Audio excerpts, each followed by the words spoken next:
Hi, this is Reddit Confessions channel. I wasn't supposed to hear it. The sentence that ended my marriage.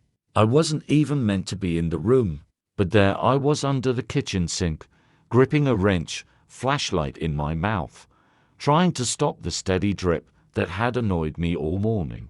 The pipe gurgled. The rusted bolt refused to twist. And then I heard her voice, above me, through the thin heating vent in the floor, low, calm. Serious. The kind of tone people use when they think no one's listening. "He's not the man I thought he'd be," she said. Then a pause. "I'm done, Harper, like. Really done. I just haven't told him yet." My hand slipped. The wrench clanged against the pipe, metal on metal, loud. A beat of silence. Then footsteps creaked above me, slow. Paused. Then retreated again. I didn't move. I just stayed there, knees on cold tile, soaked in leaking water, flashlight on the floor, staring at the silver of my wedding ring. My name is Jonah. I'm 41. I work in it, mostly remote, mostly invisible.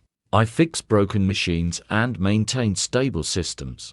Stability people used to say that about me. Her name is Maeve. We've been married 9 years.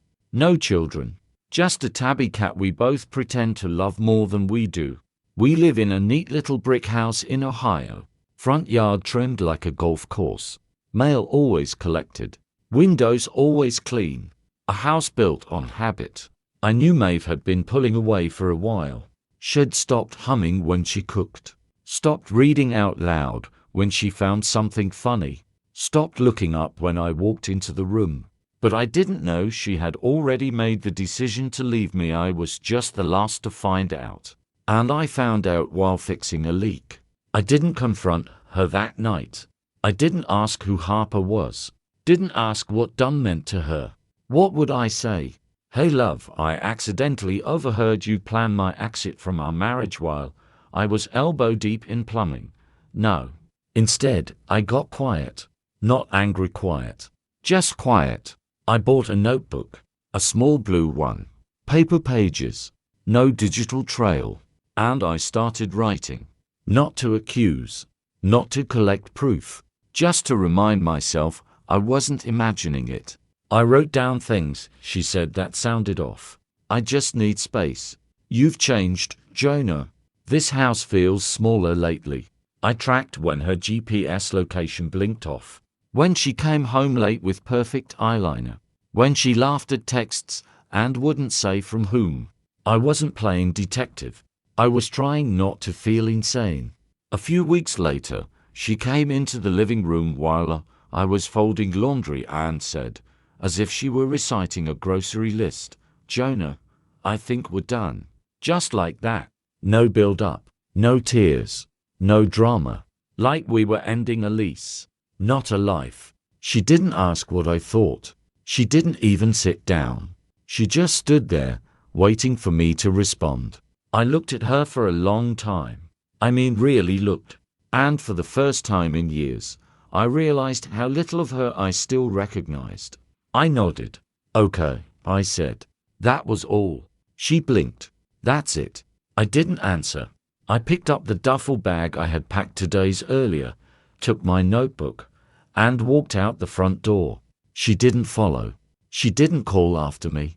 She didn't ask where I was going. Maybe she thought I was bluffing. She was wrong.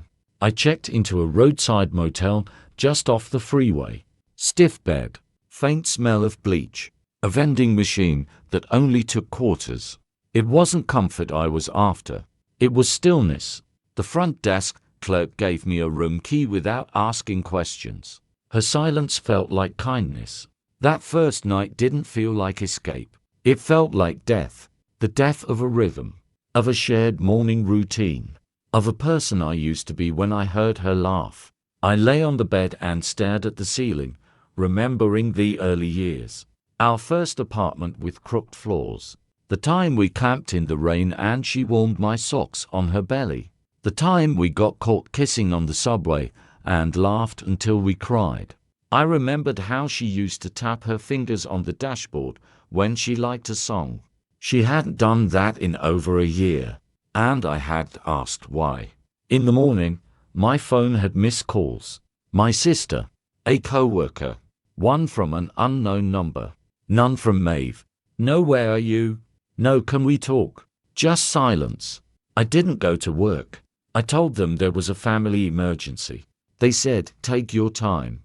I spent that day in a bookstore Maeve and I used to visit. Sat in the same window seat. Held a book I didn't read. Watched people walk in and out, hand in hand, smiling. I felt like a ghost, not just in the world, but in my own memory.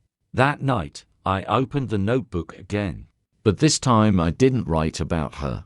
I wrote about me, about how I'd stopped arguing, stopped suggesting, stopped having wants of my own. I wrote about how I let her cancel our anniversary dinner without flinching, how I apologized for things I didn't do just to keep the peace, how I stopped asking for affection because I got used to not receiving it.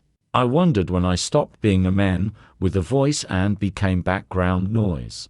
2 nights later, I drove past our house. Didn't stop. Just passed slowly. Her car was there. Porch light off. Curtains drawn. The home I helped build now looked like a stranger's face. At 10:47 p.m., another car pulled into the driveway. A man got out.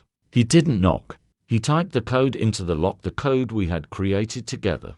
She let him in, like it was routine. I didn't rage, didn't cry. I just watched. But what she didn't know was that I wasn't drifting. I was preparing. The house, in my name. The finances, traced. The prenup, still valid. And that notebook, my quiet ledger of a slow, painful goodbye. The next day, I texted her. Let's meet. Public place. You pick. She replied in under 15 minutes. How about Bramble Calf? Tomorrow. 6 p.m. Smart choice. Our old brunch spot. Casual enough to disarm me. Calculated enough to feel safe for her.